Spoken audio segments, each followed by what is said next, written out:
క్రీస్తులోనికి రావడం అంటే పాపంలో నుండి వేరయ్యి క్రీస్తులోనికి అంటుకట్టబడాలి.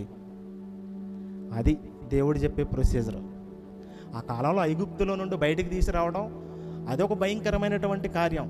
ఐగుప్తు దాంట్లో నుండి బయటికి రావడం అంటే ఒక ఊబిలో నుండి బయటికి రావడం, ఒక పాపంలో నుండి బయటికి రావడం.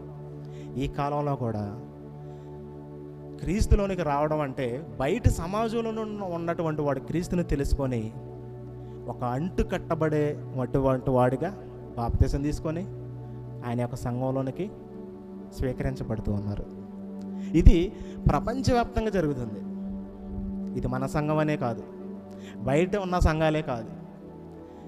ఈరోజు చూసుకున్న ఈరోజు ఎంతమంది బాప్తిసం తీసుకున్నారో మనకైతే తెలియదు.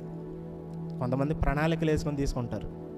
ఆయన పుట్టి చనిపోయిన తర్వాత నేను కూడా బాప్తిసం తీసుకోవాలనుకుంటారు.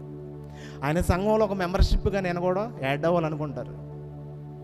అలాగే మనం కూడా ఆయనలో అంటు కట్టబడి ముందుకు ఎదిగేవారుగా మనం ఉండాలి. కానీ ఆయన నుండి దూరంగా వెళ్ళిపోయి సంఘంలో యాడ్ అయిపోయిన తర్వాత మళ్ళీ నేను వెళ్ళిపోతున్నాను టాటా బాయ్ బాయ్ అని చెబితే మాకుగా చెప్పేది. అర్థమైంది కదా? టాటా బాయ్ బాయ్ అంటే మనకుగా చెప్పేది, దేవుడిగా చెప్పుకుంటున్నారు. సంఘాన్ని నేను మీ సంఘానికి రానంటే ఎవరికి చెప్పుకుంటున్నారు? అది యేసు ప్రభువుకి చెప్పుకుంటున్నారు.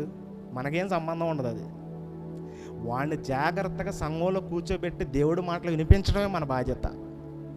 యేసుక్రీస్తు దగ్గరికి రప్పించడమే మన బాధ్యత.